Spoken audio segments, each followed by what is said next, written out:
எலிக்குஞ்சு மோதி இமயம் சரியாது. எலிக்குஞ்சு மோதி இமயம் சரியாது அப்படின்னு அண்ணன் திருமா ஒரு பதில் சொல்லியிருக்காரு ஒருத்தருக்கு. அது மட்டும் இல்லாமல் திராவிடம்னா என்ன அப்படிங்கிறதுக்கான தெளிவான பதிலையும் சொல்லியிருக்காரு அண்ணன் திருமா. யாரை எலிக்குஞ்சுன்னு சொல்லியிருக்காரு, யாருக்கு திராவிடம்னா என்ன அப்படின்னு பதில் சொல்லியிருக்காரு. அது மட்டும் இல்லாமல் திமுக பற்றியும் சிறுத்தைகள் என்ன நிலைப்பாடு சில விஷயங்கள் எடுக்கணுங்கிறது குறித்தும் நிறைய விவரமாக பேசியிருக்காரு. எங்கே பேசியிருக்காரு அப்படின்னா, ஆரிய அடிவருடிகளும் திராவிட கோட்டையும் அப்படிங்கிற அந்த மாநாட்டில் ஒரு கருத்தரங்கில் பேசியிருக்காரு. நிறைய பேசியிருக்காரு, 1.25 மணி நேரத்துக்கிட்ட பேசியிருக்காரு. இருந்தாலும் ஒரு சில தகவல்களை நாம் உங்ககிட்ட பகிர்ந்துக்கணும் அப்படின்னு நம்ம நினைக்கிறோம். விவரமாக பேசலாம் வாங்க. அனைவருக்கும் அரசியல் வெங்காயத்தின் அன்பு வணக்கம்.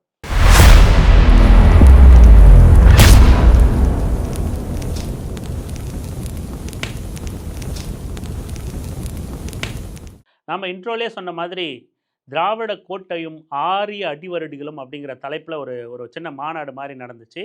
அதர்மம் மனோஜ், தந்தை பெரியார் திராவிடர் கழகம் தொடர்ந்து சீமானோட புரட்டுகளுக்கு எதிராக சரியான பதிலடிகளையும் களத்துலேயும் சரி, சமூக வலைதளங்கள்லையும் சரி, கருத்தியலாகவும் சரி, மிக சரியான பதிலடிகளை, மிக சரியான கையாளுதலை முன்னெடுத்துக்கிட்டு இருக்காங்க. அதனோட ஒரு பகுதியாக தான் இந்த திராவிட கோட்டையும் ஆரிய அடிவருடிகளும் அப்படிங்கிறதுல. இதில் அதர்மம் மனோஜோட பங்களிப்பு மிக முக்கியமானது. சீமானை அம்பலப்படுத்தி நடுத்தெருவில் நிற்க வைக்கிறதுக்கான, இனியும் நடுத்தெருவில் இன்னும் முழுமையாக நிற்கிறதுக்கான முக்கிய காரணமாக அதர்மம் மனோஜ் நிற்பாப்பில் தந்தை பெரியார் திராவிடர் கழகம் இருக்கும். அதில் சந்தேகமே கிடையாது. நாம் எல்லாம் அதற்கு துணை நிற்போம். மிகப்பெரிய பங்கு, மிக முக்கியமான நபர் அதர்மம் மனோஜ், அதில் சந்தேகமே இல்லை. இப்போ அதை தொடர்ச்சியாக அப்படி ஒரு சின்ன மாநாடாக அவர் ஒருங்கிணைக்கிறாரு. ஆரிய அடிவருடிகளும் திராவிட கோட்டையும். அதில் அண்ணன் திருமாவை இவங்கெல்லாம் எங்களுக்கு பெரியோர், இவர் தான் பெரியார் அப்படின்னு சொல்லிட்டு ஐஸ் வைக்கிறாராம். திருமாவை எதிர்க்க விடாமல் பண்ணலாம், விடுதலை சிறுத்தைகள் கட்சியை நம்ம பக்கம் திரும்பாமல் பண்ணலாம் அப்படின்னு ஐஸ் வைக்கிறதுக்காக இவங்கெல்லாம் எங்களுக்கு பெரியார்னு பேசிக்கிட்டு இருந்தான் அந்த பொம்பளை பொறுக்கி இன துரோகி சீமான். அதற்கு கவுண்டர் கொடுக்குற மாதிரி அண்ணன் திருமாவையே பேச வைக்கணும் அப்படின்னு சொல்லிட்டு அண்ணன் திருமாவை அந்த மாநாட்டுக்கு அழைப்பு விடுத்து பேசியிருந்தார். அவருக்கு இடையில கொஞ்சம் உடல்நிலை சரியில்லாததுனால ஓய்வெடுக்க கொஞ்சம் களத்தில் இல்லாமல் ஒரு 4 நாள் இருந்தார். அது முடிச்சுட்டு ஒரு 4-5 நாள், ஒரு வாரமாக அவரோட பேச்சுக்கள் ஒலிக்காமல் இருந்ததுனால, அவரை களத்தில் பார்க்காம இருந்ததுனால அந்த பேச்சு அந்த மேடை மிக கவனம் பெற்ற மேடையாக இருந்துச்சு. அதற்கு தகுந்த மாதிரியே சும்மா வெளுன்னு வெளுத்துட்டாரு. அடமலை பேஞ்சு நின்ன மாதிரி 1.25 மணி நேரம் வெளுத்து விட்டாரு. திராவிடம்னா என்ன, பெரியார்னா என்ன, பெரியாரியம்னா என்ன, திராவிடம்னா என்ன, ஆரியம்னா என்ன, ஆரியர்கள்னா யாரு, யாரை எதிர்க்கிறா, யார் பாஜக RSS எதிர்க்கிறா, எதிர்க்காதவர்கள் யாரு, இப்படின்னு அத்தனை விஷயங்களையும் வெளுன்னு வெளுத்துட்டாரு. அடமலையாக வச்சு புளிஞ்சு தள்ளிட்டார் அப்படின்னு தான் சொல்லணும். அந்த மேடையில் மிக அற்புதமான ஒரு பேச்சாக இருந்துச்சு. வாய்ப்புள்ள தோழர்கள் முழு பேச்சையும் இடைவிடாமல் பாருங்கள். நிறைய தகவல்கள் கொட்டி கிடக்குது அவரோட பேச்சில். அதனோட ஒரு சுருக்க வெர்ஷனாக அதை நம்ம மேற்கோள் காட்டி இதில் பேச போகிறோம். அதில் பேசியிருந்தாரு, விடுதலை சிறுத்தைகள் வெறும் அம்பேத்கரிய இயக்கம்னு நினச்சிக்கிட்டு இருக்காங்க பல பேர். ஏற்கனவே அவர் பேசியிருப்பார், ஏதோ விடுதலை சிறுத்தைகள்னா ஜஸ்ட் லைக் தட்டு ஜெய் பீம்னு முழக்கம் போட்டு போயிடுவாங்க, அம்பேத்கர் வாழ்கன்னு சொல்லிட்டு போயிடுவாங்க அப்படின்னு சொல்லி நினச்சிக்கிட்டு இருக்கானுங்க பல பேர், பருப்பெடுத்துருவோம் உங்களை அப்படின்னு சொல்லியிருப்பார். அந்த மாதிரி அதை இன்னும் வெளிப்படையாக அறிவிக்கிற மாதிரி, விடுதலை சிறுத்தைகள் கட்சி வெறும் அம்பேத்கரிய இயக்கம் கிடையாது, இது ஒரு பெரியாரிய இயக்கமும் தான் அப்படின்னு அறிவிச்சிருக்காரு. சிறுத்தைகள் பெரியாரியவாதிகள் தான் அப்படின்னு அறிவிச்சிருக்காரு. பெரியாரியத்துக்கு, திராவிடத்துக்கு, பெரியார் வீழ்த்தப்படுவதற்கான முன்னெடுப்புகள் எடுக்கும்போது அதை விடுதலை சிறுத்தைகள் கட்சி வேடிக்கை பார்க்காது அப்படின்னு எச்சரிக்கை விடுத்திருக்காரு. யாருக்கு எச்சரிக்கை விடுத்திருக்காரு? யார் இந்த பொம்பளை பொறுக்கிய இன துரோகிய சீமானை பின்னாடி இருந்து இயக்குறாங்களோ, சீமானுக்கு மட்டும் இல்லை, அவனை இயக்குகிறவர்களுக்கும் எச்சரிக்கை விடுத்திருக்காரு அண்ணன் திருமாவளவன் அப்படிங்கிறது தான் செய்தி. அதைத்தான் அங்கே அவர் மேடையில் முழங்கினாரு. அதை நாம் இன்னும் கூர்மைப்படுத்தி உங்ககிட்ட பகிர்ந்துக்கிறோம். இப்போது சொல்லுங்கள், நம் தலைவர் யார்? அந்த பிம்பத்தை அசைக்க நினைப்பவர்கள் யார்? சிறுத்தைகளின் எதிரிகள். அவங்க திக எதிரிகள் கிடையாது, திமுக எதிரிகள் கிடையாது. இன்னைக்கு நான் பிரகடனப்படுத்துகிறேன், பெரியாரை எதிர்க்கிறவன் சிறுத்தைகள் எதிரி. பெரியார் பிம்பத்தை அசைக்க நினைக்கிறவர்கள் சிறுத்தைகளின் எதிரிகள். விடுதலை சிறுத்தைகள் கட்சி அம்பேத்கர் இயக்கம் மட்டுமல்ல, இது ஒரு பெரியார் இயக்கம்.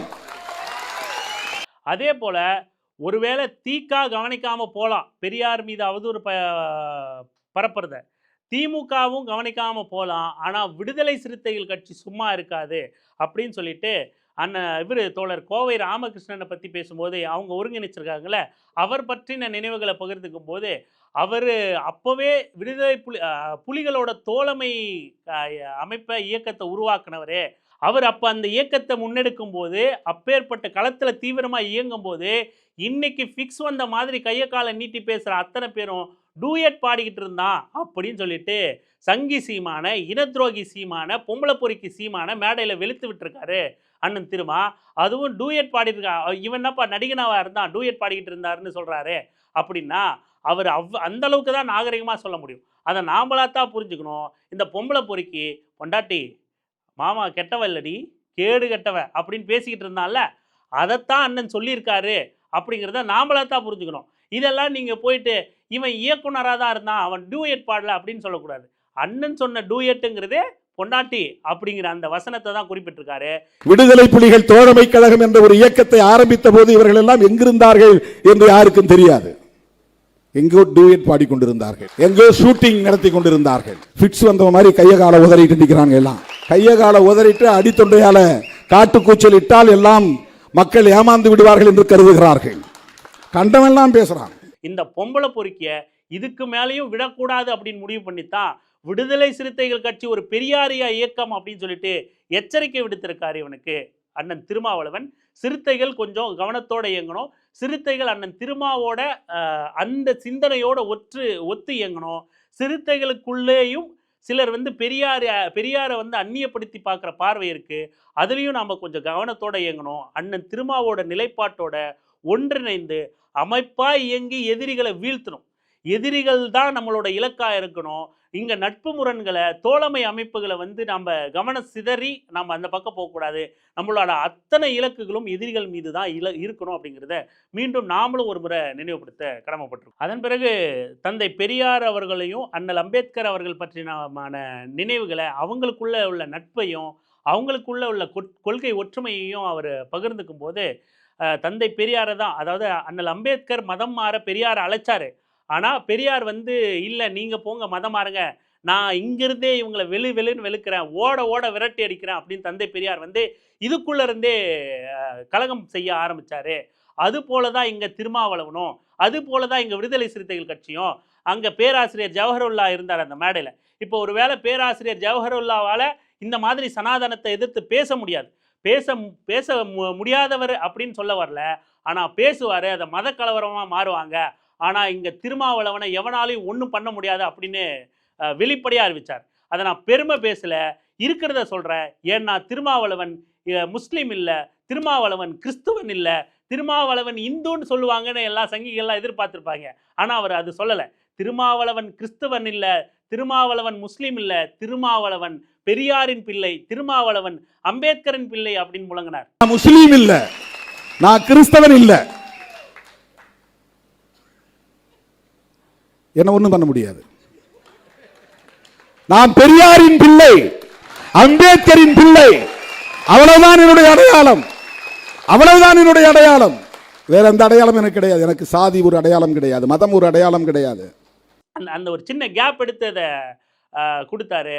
இதுதான் நாம் எடுத்துக்க வேண்டிய செய்தி. நாம் உள்ளிருந்து கலகம் செய்யணும் அப்படிங்கிறது பெரியார் நமக்கு சொல்லி கொடுத்துட்டு போனேன். அம்பேத்கர் மதம் மாறினது, அம்பேத்கர் பௌத்தத்தை தழுவியது, அது வேறு மாதிரியான பார்வை.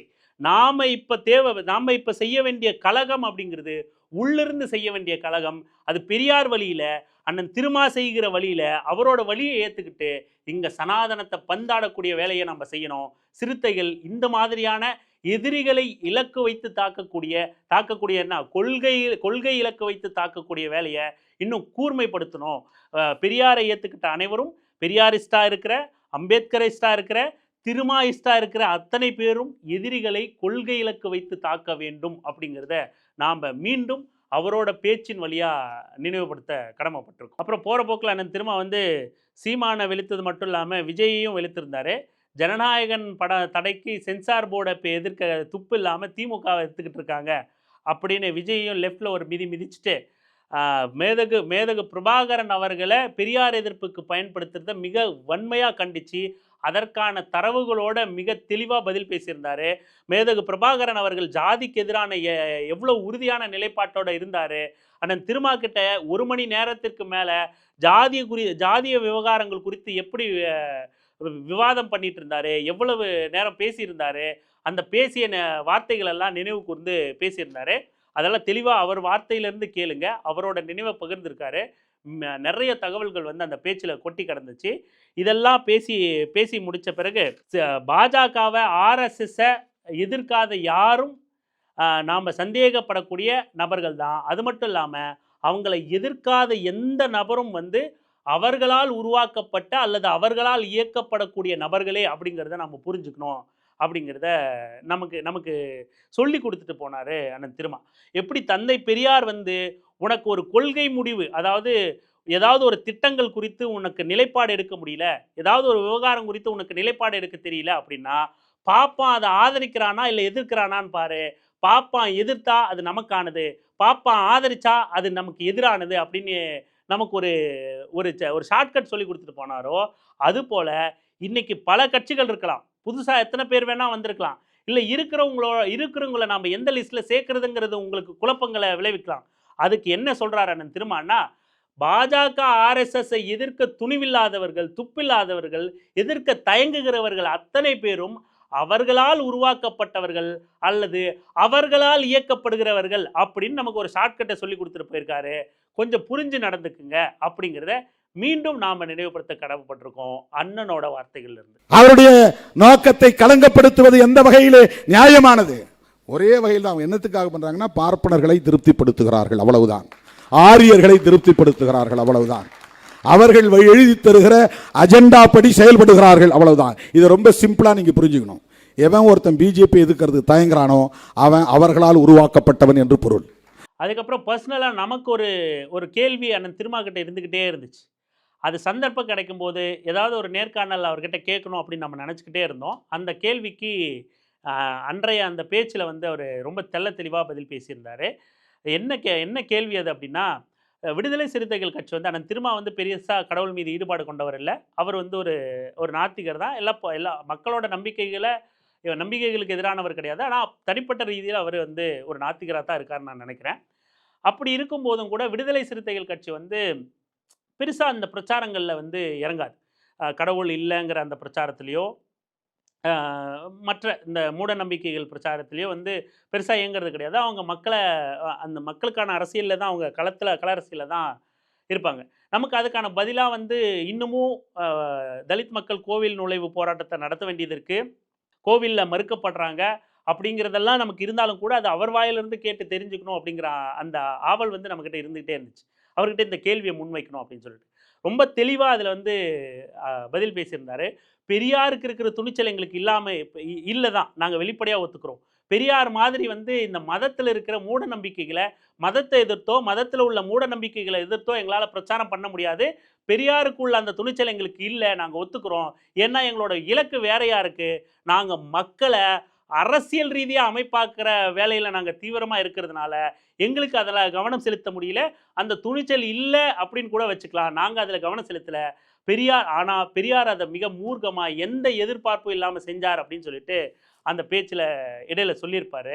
ரொம்ப எனக்கு நீண்ட நாள் கேள்விக்கு பதில் கிடைத்த மாதிரி இருந்துச்சு. ரொம்ப திருப்தியான பதிலாக, ரொம்ப கூர்மையான பதிலாக இருந்துச்சு.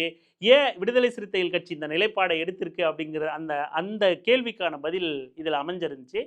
நமக்கு நீண்ட நாள் கேள்விக்கு பதில் கிடைச்ச ஒரு திருப்தியும் இருந்துச்சு. நாங்கள் எதிர்ப்பது இந்துத்துவாவை, சாதாரண இந்து மக்களின் நம்பிக்கையை நாங்கள் விமர்சிக்கவில்லை. பெரியார் மாதிரி எங்களால் அவ்வளவு துணிச்சலா பேச முடியாது. அவருக்கு எந்த எதிர்பார்ப்பும் இல்லை. எங்களுக்கு அரசியல் ரீதியாக மக்களை அமைப்பாக்க வேண்டிய தேவை இருப்பதாக நாங்கள் களமாடுகிறோம். மறுபடியும் அந்த மேடையில் வந்து 2-3 தடவை வந்து ஒரு விஷயத்தை ரொம்ப உறுதியாக வந்து அண்ணன் திருமா பேசினார். என்ன அப்படின்னா, அந்த மேடையில் சிறுத்தைகள் முன்னாடியே வந்து சிறுத்தைகளையே மறுபடியும் சொல்ல வச்சார், நம் தலைவர் யார். ஏன்னா 94 வரைக்கும் தன்னோட இறுதி மூச்சு வரைக்கும் தன் நிலைப்பாடு என்னவா இருந்துச்சு அந்த தந்தை பெரியாருக்குன்னா, சாதி ஒழிப்பு தான் அவரோட நிலைப்பாடா இருந்துச்சு. இறுதி மூச்சு வரைக்கும். அப்ப நம் தலைவர் யார்? அப்படின்னு சொல்லிட்டு மேடையில இருந்துகிட்டு தொண்டர்கள நோக்கி கேட்கிறாரு. நம் தலைவர் யார்? அப்படின்னு சொல்லிட்டு கேட்டு தந்தை பெரியார் அப்படிங்கிறார். தந்தை பெரியார் எங்களின் தலைவர். தந்தை பெரியார வீழ்த்தணும்னு நெனச்சு வர யாருமே திகாக்கு எதிரிகளா இல்லாம போலாம்.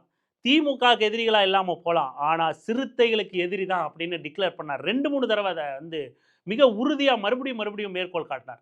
எப்பவுமே அண்ணன் திருமாவோட பேச்சு வந்து ரிப்பீட் ஆகாது. அது அந்த மேடையிலேயே ரிப்பீட் ஆகாமயும் இருக்கும். பெரும்பாலும் ஒரு இடத்துல பேசின பேச்சையும் வேற இடத்துலயும் பேச மாட்டாரு. அந்த மாதிரி தான் இருக்கும். ஆனா அன்றைய மேடையில வந்து அத 2, 3 தடவ ரொம்ப கான்ஷியஸா திரும்ப திரும்ப பதிவு பண்ணாரு. பெரியாரியத்தை வீழ்த்தணும்னு நினைக்கிறவங்க வந்து விடுதலை சிறுத்தைகள் கட்சிக்கு எதிரி அப்படின்னு டிக்ளேர் பண்ணாரு. பெரியார் வீழ்த்தப்பட்டால் இங்க சிறுத்தைகளுக்கு வேலை இல்லாம போகும் அப்படிங்கிறத மிக தெளிவா விடுதலை சிறுத்தைகள் கட்சியை சார்ந்தவங்க கிட்ட மிக தெளிவா அதை வந்து உறுதிப்படுத்தி சொல்லியிருந்தார் அப்படின்னு தான் சொல்லணும். பெரியார் என்கிற அடையாளம் சுவைக்கப்பட்டால், பெரியாரின் சிந்தனைகள் அழித்தொழிக்கப்பட்டால் சிறுத்தைகளுக்கு இங்கே வேலை இல்லாமல் போய்விடும், அரசியல் செய்ய முடியாமல் போய்விடும். எங்களின் அரசியல் ஆதாரமே பெரியாரும் அம்பேத்கரும் தான்.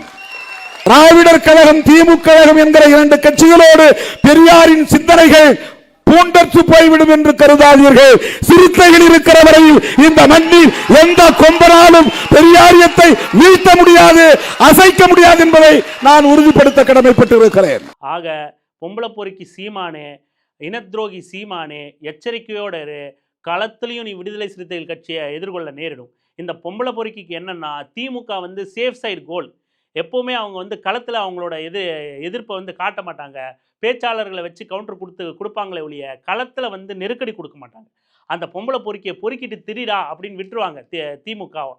திகாவும் பெருசாக களத்தை அவனுக்கு பெருசாக எதிர்ப்பு காட்டுறதில்ல. கருத்தியல் ரீதியாக மேடையில் பேசினாலும் கலை எதிர்ப்பு அப்படிங்கிறது தேவைப்படுது. ஆனால் அதைத்தான் அண்ணன் திருமா ஒன்றுக்கும் மேற்பட்ட தடவை எச்சரிக்கையோட ரொம்ப உறுதியாக பதிவு பண்ணியிருக்காரு. சிறுத்தைகள் உன்னை களத்தில் நடமாட விடாமல் பண்ணுவாங்க, பெரியாரியத்தை வீழ்த்த நினைத்தால் நீ சிறுத்தைகளின் எதிரி அப்படின்னு சொல்லிட்டு டிக்ளேர் பண்ணியிருக்காரு. எச்சரிக்கையோட இருடா பொறுக்கி, பொம்பளை பொறுக்கி அப்படின்றத நாமளும் சொல்கிறோம், இங்கே சொல்ல கடமைப்பட்டிருக்கோம். ஏன்னா நீ தேர்தல்னு வீதிக்கு வந்து தான் ஆகணும். தேர்தல்னு நீ வீதிக்கு வந்துட்டா சிறுத்தைகளை எதிர்கொண்டு தான் ஆகணும். சிறுத்தைகளை எதிர்கொள்ளணும் அப்படின்னா நீ பெரியாரியத்தை எதிர்க்காமல் இருக்கிறது தான் நல்லது. குருமூர்த்தி கிட்ட வாங்கி குடிச்சிட்டு வந்து நீ பெரியாரியத்தை எதிர்க்கணும்னு வீதிக்கு வந்த அப்படின்னா சிறுத்தைகளோட எதிர்ப்படி எதிர்கொள்ள தயாரா வேணா வந்து பார். நீ அங்கே வந்துக்கிட்டு எனக்கு அண்ணத்தை திருமா பெரியார் தான் அப்படின்னு சொன்னாலாம் உன்னை விட மாட்டாங்க. அதுக்கு தான் அழுத்தந்திருத்தமாக ஒன்றுக்கும் மேற்பட்ட தடவை பதிவு பண்ணியிருக்காரு. பெரியாரியத்தை வீழ்த்த நினைத்து வருபவன் எவனும் வந்து அவன் ஒரு பொம்பளை பொறுக்கி இனத்துரோகி தான், அவன் சிறுத்தைகளின் எதிரி தான் அப்படின்னு டிக்ளேர் பண்ணியிருக்காரு. அதைத்தான் இன்னும் கொஞ்சம் டியூன் பண்ணி என்ன சொன்னார்னா, எவன் எந்த கட்டப்பாறையை கொண்டு வந்தாலும் சரி அதை எதிர்கொள்ள விடுதலை சிறுத்தைகள் கட்சி தயாராக இருக்கும் அப்படின்னு சொன்னார். திராவிடம் என்றால் சமத்துவம், திராவிடம் என்றால் சமூக நீதி, திராவிடம் என்றால் பார்ப்பனிய எதிர்ப்பு, திராவிடம் என்றால் ஆரிய எதிர்ப்பு, திராவிடம் என்றால் சனாதன எதிர்ப்பு, திராவிடம் என்றால் சகோதரத்துவம், திராவிடம் என்றால் அம்பேத்கரியம், திராவிடம் என்றால் பெரியாரியம். அதை அசைக்க யார் வந்தாலும், எந்த கடப்பாறையை தூக்கி கொண்டு வந்தாலும் சிறுத்தைகள் எதிர்கொள்வோம். இவங்க ஒருத்தன் பாப்பா விட்டு கட்டப்பாறையை தூக்கிட்டு வரனால இந்த பொம்பளை பொறுக்கி அதுக்கான பதில் தான். எவன் எந்த கட்டப்பாறையை கொண்டு வந்தாலும் சரி அதை எதிர்கொள்ள சிறுத்தைகள் தயாராக இருக்கும், துணிச்சலோடு எதிர்த்து நிற்கும் அப்படின்னு சொன்னார். அதை சொல்லும் போதே திராவிடம்னா என்ன அப்படின்னு அந்த பொம்பளை பொறுக்கி ரொம்ப நாளாக கேட்டுக்கிட்டு இருக்கான் இனத்துரோகி. திராவிடம்னா இதுன்றான், திராவிடம்னா அதுன்றான். இது வரைக்கும் யாருமே எனக்கு திராவிடம்னா என்னன்னு பதில் சொல்லி அப்படின்னு. நீ குடிகாரன் 24 மணி நேரம் குடிச்சிட்டு சுற்றிட்டு இருந்தேனா எல்லாரும் பேசுறது உனக்கு எங்கேருந்துடா காதில் கேட்கும் பொம்பளை பொறுக்கி அப்படின்னு நம்ம சொல்கிறோம். மறுபடியும் பல பேர் இவனுக்கு திராவிடம்னா என்னன்னு சொல்லிட்டாங்க. இருந்தாலும் இவன் வந்து பெரியார்னு சொன்னால அண்ணன் திருமாவை அவரே இந்த பொம்பளை பொறுக்கிக்கு பாடம் எடுத்திருக்காரு. திராவிடம்னா சமத்துவம், திராவிடம்னா சமூக நீதி, திராவிடம்னா பார்ப்பனிய எதிர்ப்பு, திராவிடம்னா ஆரிய எதிர்ப்பு, திராவிடம்னா சகோதரத்துவம், திராவிடம்னா சனாதன எதிர்ப்பு, திராவிடம்னா பெரியாரியம், இன்னும் முக்கியமா திராவிடம்னா அம்பேத்கரியம் அப்படின்னு சொல்லிட்டு பதில் சொல்லியிருக்காரு. இது தாண்டா திராவிடம், இது தாண்டா திராவிடம். பொம்பளை பொறுக்கி இனத்துரோகி உனக்கு 1000 தடவை சொல்ல முடியாது, நீயே வேணா இதை 1000 முறை கேட்டு தெரிஞ்சுக்கோ அப்படின்னு சொல்லிட்டு ரொம்ப உறுதியா திராவிடம்னா பெரியாரியம், திராவிடம்னா அம்பேத்கரியம் அப்படின்னு சொல்லிட்டு, திராவிடம்னா சகோதரத்துவம், இதுதான் திராவிடம், போடா வெண்ண அப்படின்னு சொல்லியிருக்காரு பொம்பளை பொறுக்கி சீமான். பார்த்து தெளிஞ்சுக்கிட்டோம். இதுதான் திராவிடம், இதுதான் பெரியாரியம். பெரியாரியத்துக்கு ஆபத்துன்னா சிறுத்தைகள் வந்து களம் காணும், சிறுத்தைகள் வந்து முன்ன நிற்கும் அப்படின்னா இந்த எலி குஞ்சு மோதி திராவிடங்கிற எரிமலை, திராவிடங்கிற இமயம் சரியாது, அதுக்கு எந்த பாதிப்பு ஏற்படாது, அதுக்கு முன்களத்தில் வந்து சிறுத்தைகள் நிற்கும் அப்படிங்கிறத பதிவு பண்ணியிருக்கார்.